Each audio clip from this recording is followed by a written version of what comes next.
በስመ አብ ወወልድ ወመንፈስ ቅዱስ አሐዱ አምላክ። በአገሩስና በውጭ ሀገር ያላችሁ የእግዚአብሔር ቤተሰቦች እንደምሰነበታችሁ ቃል ጌታችን ለአምላካችን ለመድኃኒታችን ለኢየሱስ ክርስቶስ የትንሣኤ በዓል አደረሳችሁ። እግዚእነ ኢየሱስ ክርስቶስ ዘኮነ ሰብአ ወመጠወ ርእሶ ለኩሉ ጌታችን ሰው የሆነው ጌታችን አምላካችን መድኃኒታችን ኢየሱስ ክርስቶስ ነፍሱን ለሰው ሁሉ አሳልፎ ሰጠ። አንደኛ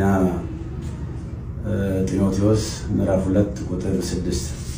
በዛሬው ዕለት በዚህ መልክ መምጣት ያስፈልገኝ ዋና ጉዳይ የስቅለት ዕለት ጌታችን አምላካችን ኢየሱስ ክርስቶስ የተሰቀለበትና ቤዛ የሆነበት ቀን ስለ ቤዛነት በሰፊው ከተሰጠው የትምህርት ድነት ጋር ተያይዞ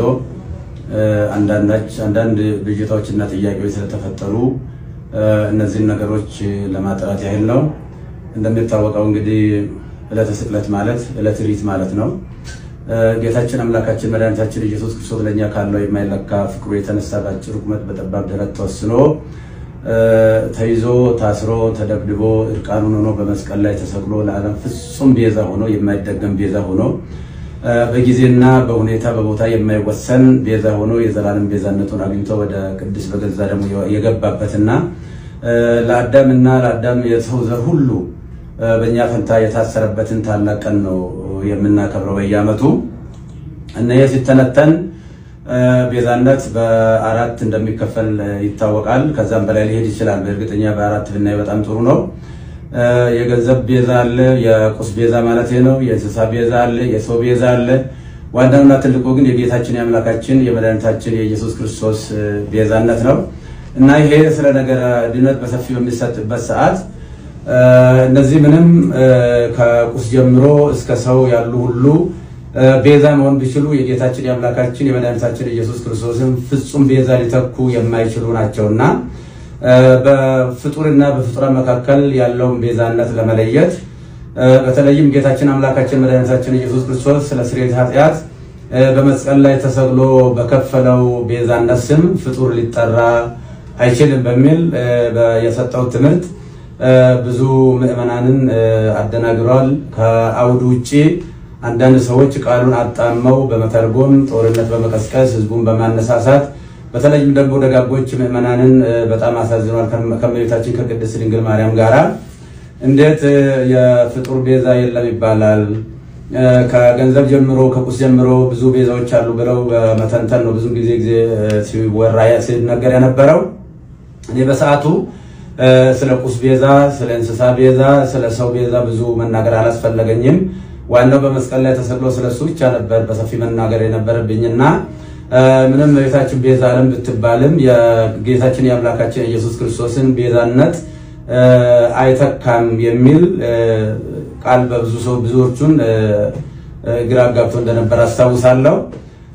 እንኳንም ቤታችን ቅድስት ድንግል ማርያም ይቅርና ድንጋይ ቤዛ ተብሏል፣ ወርቅ ቤዛ ተብሏል፣ ገንዘብ ቤዛ ተብሏል፣ ጫማ ቤዛ ተብሏል፣ ቆብ ቤዛ ተብሏልና ከፈጣሪ በታች ከፍጡራን በላይ የሆነች እግዚአብሔር መረጣትና ከአንስት ዓለም ሁሉ አልቆ አክብሮ ይፈጠራል ለእናትነት የመረጣት እመቤታችን ቅድስት ድንግል ማርያምን ከፍጡር ጋር እንኳን ልናወዳድራት አንችልም። አቻ የሌላት ወደር የሌላት እና ከሷ ጋር በማጣላት በተለይም የተደረገው ቅስቀሳ በፌስቡክ እና በኦንላይን ላይ እንደሚደረገው ቅስቀሳ አይደለም። አንደኛ የኔ አስተዳደግም አኗኗርም በአጠቃላይ ህይወትም ከደብረ ሊባኖስ የወጣ ነው። እኔ ተክለ ሃይማኖት ልጅ ነኝ እና በዚህ ደረጃ ነገሮችን በጣም አግሎ ብዙ ምዕመናንን አስቀይሟልና እኔ ከትምህርት ቤት ጀምሮ በእመቤታችን በቅድስት ድንግል ማርያም በተሰማ ለማርያም እያልን ድርቆሽ እየለመንን ኮሾሮ እየለመንን ቁራሽ እየለመንን ስሟን እንጀራ በልተንበታል ለብሰንበታልና ቤዛዊት ዓለም ብለን በሰዓታቱ በሌላው መጻሕፍት በቅዳሴዋ በውዳሴዋ እየጻፍን እየተረጎምን እያስተማርን እንገኛለን። እኔም በግሌ ስለሷ ብዙ ሰብኬያለሁ። ስለሷ ወላዲተ አምላክነት በተለይም ንጻጠባ ያላደፈባት ነውር ነቀፋ የሌለባት ኃጣዊ ያላገኛት እግዚአብሔር በንጽህና በቅድስና ከዓለም አልቆ የፈጠራት ከሁሉም አልቆ የፈጠራት አቻና ወደር የሌለባት እንደሆነች ብዙ ጊዜ በሰፊው ትምህርት ሰጥቼበታለሁ። መጽሐፍም ጽፌያለሁ። ያንን መከታተል ይቻላል። እኛ ብቻ ሳንሆን መልአኩ ቅዱስ ገብርኤልም ቡሩክ ታንቲ ማንስ ወብሩክ ፍሬ ከስቺ አንቺ ከሴቶች ሁሉ የተለየሽ ነሽ ብሎ ያደነቃትና ያመሰገናት ፈጣሪ ለእናትነት የመረጣት እናት ስለሆነች እንኳን እሷን ይቅርና ማንንም በክርስትና ለመናቅ አይቻልም። እኔ የወለደችኝ ውድ እናቴን በእጅጉ የሚወዳት የማከብራት ነኝና እናቴን የማከብር የፈጣሪውን እናት በምንም አይነት ተአምር ዝቅ አድርጌ የማይበት ምንም አንዳች ሁኔታ የለም። በእለቱ የተደረገው ጌታችን አምላካችን መድኃኒታችን ኢየሱስ ክርስቶስ በሚጠራበት ቤዛነት የኃጢአት ስርየት ቤዛነት በዚህ ፍጡር ሊጠራ አይገባም አይችልም የሚል ነው በጥቅሉ። አው ትክክል ነው። ከመላእክ ጀምሮ እስከ ሰው ያለው ሁሉ ወይንም ደግሞ ዓለም ከተፈጠረ ዘመን ከተቆጠረ ጀምሮ እስካሁን ድረስ ያለው ወይንም ደግሞ እስከ ለሰምጣት ድረስ የሚቀጥል ሁሉ ኢየሱስ ክርስቶስ ጌታችን መከራ የተቀበለው መከራ ቢቀበል ጌታችን አምላካችን መድኃኒታችን ኢየሱስ ክርስቶስ በቀራንዮ የከፈለውን ቤዛነት ማንም ሰው መክፈል አይችልምና እሱ የኃጢአትና የሞት መድኃኒት በማዳኑ ተረፈ ደዌ የሌለበት የዓለም ቤዛነቱ የኃጢአት ስርየት ነው። አው ያንዳንዳቸው ለምሳሌ እነ ሙሴ ቤዛ ተብሏል። ነገር ግን የሙሴ ቤዛነት በአረፍተ ዘመን ተገጥቷል፣ በጊዜ ተገጥቷል፣ ዮርዳኖስ ማዶ ተገጥቷል። የሁሉም ፍጡራን ቤዛነታቸው በጊዜ በሁኔታ የሚገታ ነው። ነገር ግን በጊዜና በሁኔታ የማይገታ ለዓለም ሁሉ ቤዛ የሆነ ከሰማይ በታች ከምድር በላይ መዳኛ የማን ነው? ከሱ ውጪ አዳኝ የሌለ የጌታችን የአምላካችን የመድኃኒታችን የኢየሱስ ክርስቶስን ቤዛነትን በደንብ አጉልቶ ለማሳየትና ለማስተማር ካልሆነ በስተቀር ከመቤታችን ከቅድስት ድንግል ማርያም ክብር ጋራ ምንም የሚያገናኝ አንዳችም ነገር የለም። እሷም ከፈጣሪ ልጅ ከተቀበለው መከራ ጋራ ሊወዳደር አትችልም እና ብዙ ምዕመናን በዚህ ጉዳይ በእጅጉ አዝነዋልና የኢየሱስ ክርስቶስ ቤዛነትና አዳኝነት ለድርድር ለክርክር የማይቀርብ ለምንም ለውይይት የማይቀርብ ዛሬም ትላንትናም ነገም ያው የሆነ እሱ ለዘላለሙ ሲያድን ይኖራል። እንግዲህ ይህ ሲባል ሰዎች ለሚዲያ ፍጆታ አንዳንዶቹ ደግሞ ከሆነ ነገር ጋራ የተያያዘ በሚመስል መልኩ የተከፈተብኝ ዘመቻ እኔን የማይመለከተኝ መሆኑን ህዝቡ በደንብ እንዲያውቅ ለማለት ፈልጋለሁ። እንደምታወቀው ይህንን በሰፊው በሚዲያ በማራገብ ምዕመናንን በማሳሳት በማሳዘን በማልቀስ የተለያየ ትርጉም በመስጠት ሲያካሂዱ የነበሩ ወንድሞችና እህቶችን አባት ነኝና አባት እንደመሆኔ መጠን ሳልቀየማቸው ይቅርታ ያደረኩ እግዚአብሔር ይቅር በላቸው ለማለት ወዳለሁ። በተረፈ ግን በፍጹም የዋህነትና በፍጹም ቅንነት ያዘኑ የተከዙ በዚህ ጉዳይ ላይ እንዴት ያሉ የዋሃንና ንጹሃን ቅዱሳን ምዕመናንን ከልብ ይቅርታ ጠይቃለሁ። ቤተክርስቲያንም ደግሞ በዚህ ጉዳይ ስሟ በመነሳቷ ታላቋ ቤተክርስቲያን ይቅርታ ልጠይቃት ወዳለሁ። ለሁላ በደንብ ግልጽ መሆን የሚያስፈልገው የእመቤታችን ቅድስት ድንግል ማርያም ንጽህና ቅድስና እግዚአብሔር የሰጣትን ክብር ስንሰብክ ነው የኖርነው፣ ወደፊትም የምንሰብከው ነው። ለምሳሌ እመቤታችን ቅድስት ድንግል ማርያም እስራኤል ቀይ ባህርን ሲሻገሩ ውሃ ሳይረጥባቸው ጭቃ ሳይነካቸው በደረቅ መሬት እንዳሻገረ ሁሉ በብሉይ ኪዳን ጥንታብሶ ካለባቸው ወላጆቿ እሱ በመለኮታዊ ኪነ ጥበቡ ጠብቆ አስውቦ አሳምሮ የፈጠራት እጅግ ውድ ናለች። በአሳ አንበሪ ዮናስ 3 ቀን ውሎ ሲያድር አሳ አንበሪ ሳያደማው ሳይቆስለው እግዚአብሔር በኪነ ጥበቡ በመለኮቱ ጠብቆ ወደ የብስ እንዳመጣ ሁሉ ከርኩሰትና ከኃጢአት ጠብቆ በአዳም በቀደመው የአዳም ጥንተ ስጋ ፈጥሮ የሰጠን እናታችን ነች። ወላዲተ አምላክ አምላክን የወለደች እግዚአብሔርን ለእናትነት የመረጣት። ስለዚህ የእመቤታችን የቅድስት ድንግል ማርያም ቤዛነት የሚጀምረው እንደ ፈጣሪ ባይሆን ለምሳሌ ሙሴን ለፈርዖን አምላክ አድርጌ እሰጣለሁ አስነሳለሁ ለፈርዖን ቢለውም ሙሴ የባህሪ አምላክ ሆነ ማለት አይደለም። እንደዚሁም አማልክት ዘበጸጋ የሚባሉ አሉ። የጸጋ አማልክት ናቸው እንጂ የባህሪ አምላክ አይደሉም። እመቤታችን ቅድስት ድንግል ማርያም ቤዛዊተ ዓለም ብንላትም በእናትነቷ ሰማይና ምድር የማይወስነው ልጅ ወልዳ በመስጠቷ ቤዛዊተ ዓለም እንላታለን እንጂ የጌታችን የአምላካችን የመድኃኒታችን የኢየሱስ ክርስቶስን የቀራንዮ የመስቀል ላይ ቤዛነትን ትተካለች ብለን አይደለም። ስለዚህ እሷ በንጽህና በቅድስና የታተበችና ስለሆነች ከታናሽነታችን ጀምሮ ውዳሴዋን በመድገም ቅዳሴዋን በመማር ያደግንባት እቺ ታላቅ ቤተክርስቲያን በአሁኑ ሰዓት ፈተና ሊደርስባት አይገባም ብዬ እላለሁ። በተለይ በእነን አጀንዳ በስፋት የሚያራግቡ ወንድሞች ጥፋቱን ካቢኖር ቀረብ ብሎ መጠየቅና መመካከር ችግርም ካለ መፈታት ነው የሚያስፈልገው እንጂ በሚዲያ በእንደዚህ አይነት ጦርነት መቀስቀሱ በእውነቱ ትዝብት ላይ የሚጥለን ይሆናልና ለወደፊትም መቤታችን ቤዛ ስንል እንግዲህ ቤዛዊተ ኩሉ ዓለም ብሎ ታላቁ አባ ጊዮርጊስ ዘጋስጫ በሰፊው ዘምሮላታል። ያሬድን በሰፊው ዘምሮላታል።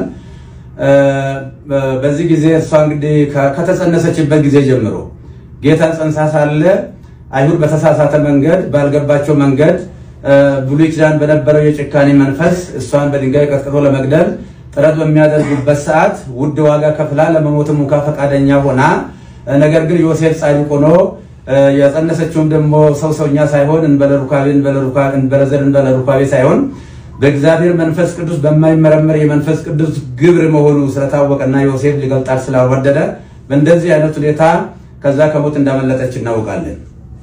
ልጇን በምትወልድበትም ሰዓት በቤተልሔም ሰዎች በናቁትና ባቃለሉት ላፍታም በማይቆዩበት በከብቶች ግርግም የገዛ ልጇን ወልዳ ስትሰጠን ለመቤታችን ያለን ፍቅርና አክብሮት ወደር የለውም። ነፍሳችን ትመሰክራለች።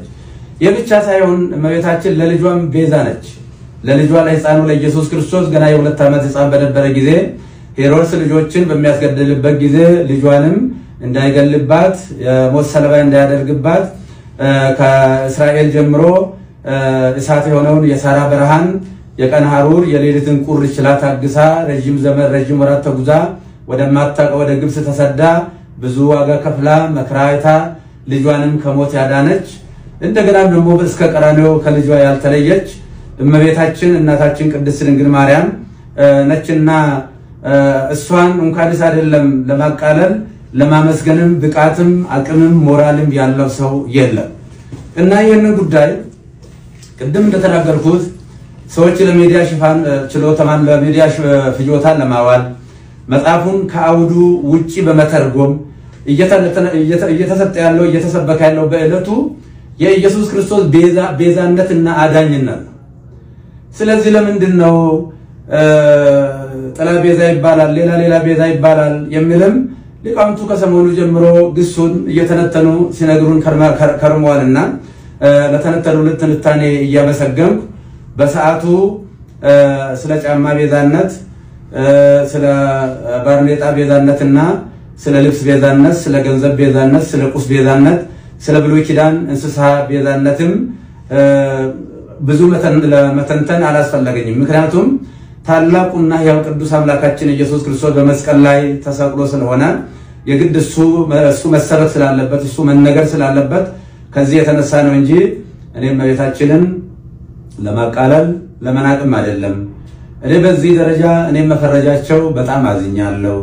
ምዕመናንም ደግሞ በዚህ ደረጃ እውነት መስሏቸው በተሳሳተ መንገድ ይሄንን ማሰባቸው እንደ ትክክል አድርገው መውሰዳቸው ትክክል አይደለምና ስለዚህ በቤታችን ቅድስት ድንግል ማርያም ነች የጌታችን የአምላካችን የኢየሱስ ክርስቶስን የማዳን ትምህርቱን ነገረድነቱን የዘላለም ቤዛነቱን አዳኝነቱን በማዳኑ ተረፈደ የሌለበት መሆኑ መርገመ ሥጋ መርገመ ነፍስን ያስወገደ የሞትን ክንዱ ብርት ሰብሮ ወደ ቀደመ ሀገራችን ወደ ቀደመ ቤታችን መመለሱን ወደፊትም በሰፊው የምናስተምረው ይሆናል። የቤተክርስቲያናችንም ትምህርት ነው።